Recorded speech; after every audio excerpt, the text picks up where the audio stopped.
لکھا ہم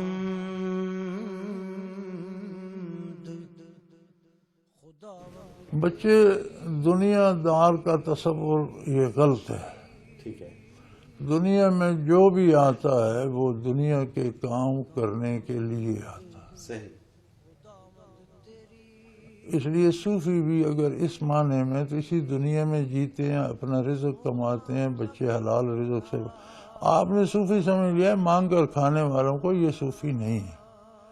کوئی شخص جو محض شیرینیوں پہ پلتا ہے اسے تصوف کا پتہ ہی نہیں۔ سبحان اللہ، کیا بات ہے۔ صوفی کما کر کھائے گا، صحیح۔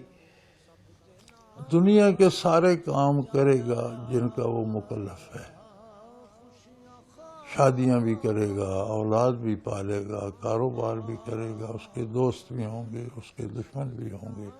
نارمل لائف دنیا میں گزارنی۔ تصوف یہ ہے کہ اس میں خلوص دل سے دنیا کی زندگی کو اللہ و اللہ کے رسول کی منشا کے مطابق گزار۔ سبحان اللہ، سبحان ان کو الگ نہیں کیا جا سکتا۔ اللہ اکبر۔ دنیا دار ہونا تو یہ تو ایک محض غلط لفظ ہے۔ ہر بندہ دنیا میں آتا ہے دنیا دار ہوتا ہے۔ دین نام ہے دنیا کے کاموں کو اللہ کی اطاعت کے مطابق کرنا۔ سبحان اللہ۔ پھر ساری عبادت ہے، پھر نماز روزہ عبادت نہیں ہے۔ ہر دنیا کا کام جو آپ اللہ کی رضا کے مطابق کرتے ہیں اس لیے کہ میرا اللہ راضی، وہ عبادت۔ سبحان اللہ۔ قرآن کریم میں آیا نا تراہم رکعاً سجدیں، میرے بندوں کو جو میرے نبی سے فیض یاب ہوئے تو ہر وقت رکوع سجود میں دیکھیں۔ تو اگر اسے صحابہ پہ بھی لگا دیں، قید کر دیں کہ صرف صحابہ کے، تو وہ سارے کام کرتے تھے، دنیا کے بھی اور دین کے بھی۔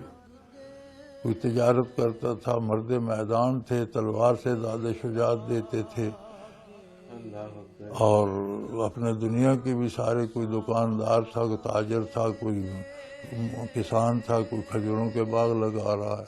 تو یہ ہر وقت رکوع سجود میں کیسے رہے؟